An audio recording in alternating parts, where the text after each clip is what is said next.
Hello, Cancer, Sun, Moon, Rising, and Venus signs. Kamusta kayo?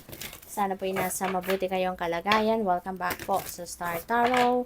At kung bago kayo rito, welcome din po kayo. Please subscribe, like, share my videos, and leave me a comment kung nakaresonate kayo. So, napakaganda, Cancer, ng mga mensahe ninyo. There is success, tagumpay. Mayroong victory that you are going to claim at this time. At kayo lang nakatangi nakakaalam niyan kung ano yung mapagtatagumpayan mo rito. You know? So, depende. O pwedeng tagumpayan sa mga problemang kinaharap mo na pag na-surpass mo ito, o pwede rin na yung success na yan at sa trabaho na mayroon kang napagtagumpayan task, napagtagumpayang proyekto. So, depende. O pwedeng financial success yan, material success. So, depende yan sa inyong sitwasyon.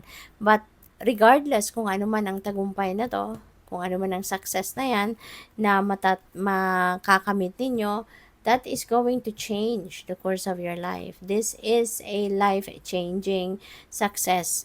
No? Kaya marami ang pwedeng magbago sa buhay mo.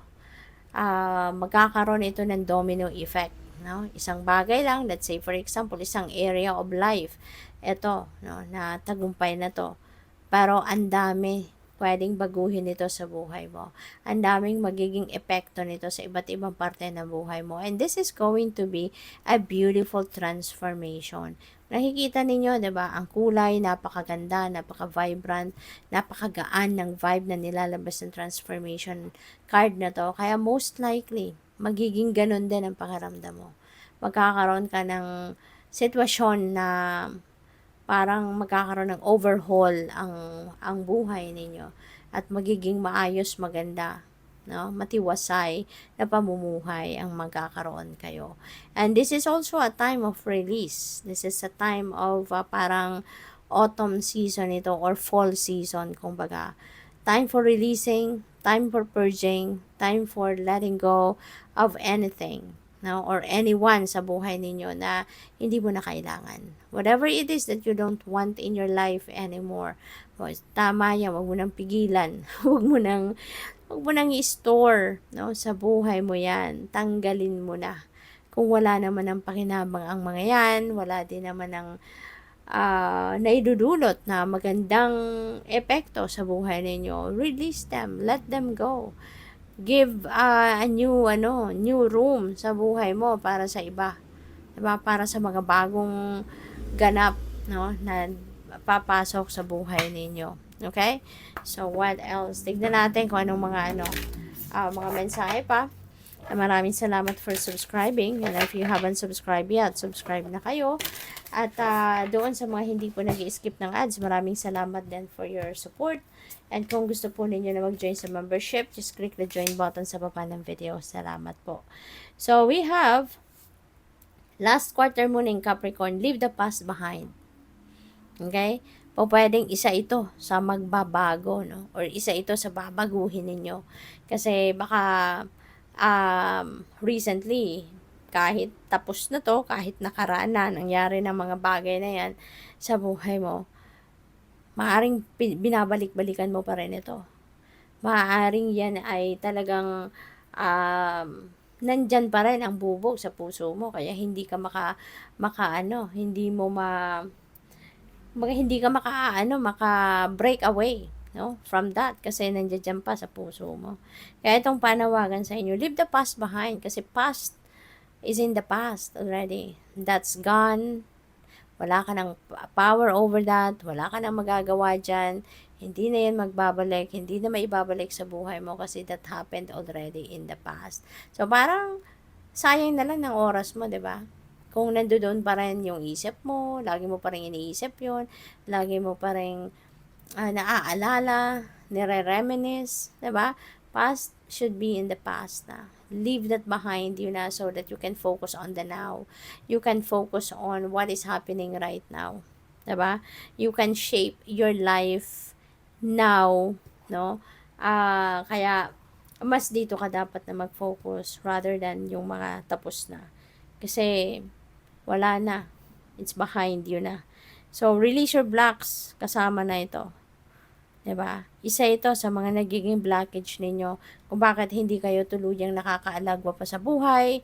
Ito yung isa sa mga blockages ninyo kung bakit hindi pa kayo tuluyang makapag-move on at makapagsimula ng bagong buhay o na clean slate kasi meron ka pang bubog from the past na nandiyan pa sa puso mo. Kaya that is considered one of your blockages. No, na kailangan na ninyong i-release. Okay? Let them go. Release them. Kasi hindi na yan nararapat, no? Na nandiyan pa sa isip at sa puso ninyo. Welcome the new. Okay? Welcome new energies, new positive energies. At kung ano man ito, i-ano mo na, tanggalin mo na yan. Okay? Para mawala na yung bigat sa loob mo, mawala na yung kung ano pang iniisip ninyo regarding that past. Kasi baka meron pa kayong mga pagsisisi. Tapos na, kahit magsisi ka, it's over. It's done. No? Wala ka na magagawa doon. But ngayon, meron kang magagawa sa ngayon. Para makabawi ka sa sarili mo. 'Di ba? Magawa mo ngayon ng mas tama. No? Kung mayroon kang mga bagay na pinagsisisihan na hindi mo nagawa in the past, then ngayon, pwede mong gawin yan to straight things out. Diba? So, we have step into your power. Ayan. Pwedeng yung power na to is the leadership, energy.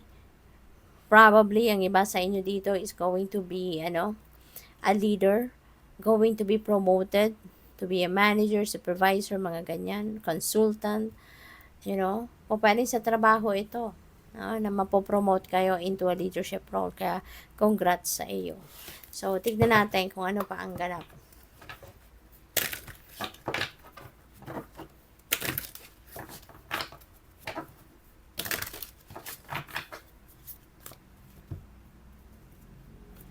So, we have Temperance, Angel of Peace. Ayan. So, siguro, ibe-bless ka ngayon ni Angel of Peace na magkaroon ka ngayon ng kapayapaan na sa inyong dibdib. You will be blessed, no, with understanding, no, para na maintindihan mo na ang nakaraan ay nakaraan na. Yung mga nangyari sa inyong nakaraan, wala ka nang magagawa nun. Sa ngayon, ba, para makalma ka na, para magkaroon ka na ng peace of mind. So, itutulungan ka ni Angel of Peace para makamit mo yan, no? So, para maging mapayapa na ang inyong pakiramdam. We have Death Energy. This is another transformation card. Kaya, parang inaano lang niya, kino-confirm niya. Diba, yung transformation card na yan. No? Sinasabi din ni Death Energy na yes, indeed, maraming pagbabago ang mangyayari. At marami dito, siguro, iba't ibang parte ng buhay ninyo magkakaroon ng pagbabago. Kasi, maaari, no, na napagod na kayo sa mga sitwasyon ninyo. Kaya ngayon, parang, gusto mo nang baguhin. Gusto mo nang, kasi si Death Energy, ito yung parang releasing energy siya. No, na you're going to sever your connection with anything na hindi mo na gusto sa buhay mo, na ayaw mo nang maging parte pa ng buhay mo. So, definitely, this is letting go. This is releasing energy. 'Di ba? Kaya magkakaroon na ng pagbabago ang buhay mo. Kasi kung ano man yung hindi na necessary, hindi na mahalaga sa'yo, hindi na yung negativity na lang ang hatid sa'yo, tatanggalin mo na yun. You're going to cut the cords between you and whatever those are. So, it's really beautiful. Kasi papunta ka na, no, sa pagbabagong buhay. You are embracing brand new life dito. So, good luck. So, we have Ace of Pentacles. Napakaganda. Napakaganda. This is also a new beginning energy. Okay? New beginning, especially in money, career, and finances. So, ito yung pinakamaganda rin na pwedeng mangyari sa inyo kasi magkakaroon na din kayo ng financial blessings. You are going to receive mga bagong opportunity dito so that you can start fresh, 'di ba? Sa buhay mo, lalo-lalo na sa pangkaperahang aspeto. Meron ditong windfall of money na pwedeng dumating, pwede ritong meron dadating na bagong work opportunity, 'di ba? Career or business opportunity na siyang magdadala sa inyo, maghahatid sa inyo ng abundance. Si Ace of Pentacles, that signifies also the start, no, of inflow of abundance and prosperity into your life. Kaya this could be your financial breakthrough na ito na siguro yung inyong material breakthrough na maaring matagal nyo nang hinihintay. And you know why? You know why ngayon lang ito dadating? Kasi ngayon lang din kayo magre-release. Ngayon lang din kayo magla-let go ng mga blockages ninyo sa buhay. Ngayon lang kayo magla-let go ng mga negativity sa buhay mo. Kaya ngayon, lilinisin mo, 'di ba? You are going to declutter your life by these changes. No, yung mga transformation 'yan, releasing your blocks, 'di ba? You're also leaving your past behind. No, those are all negative energy na siyang tumatayo in between you and your success, between you and your material and financial blessings, 'di ba? Kaya ngayon, natatanggalin mo na silang lahat. You are going to release all of this na hindi na positibo ang epekto sa buhay mo. Kaya ayan, magsisimula ng pumasok ang tagumpay, magsisimula ng pumasok ang swerte sa buhay mo.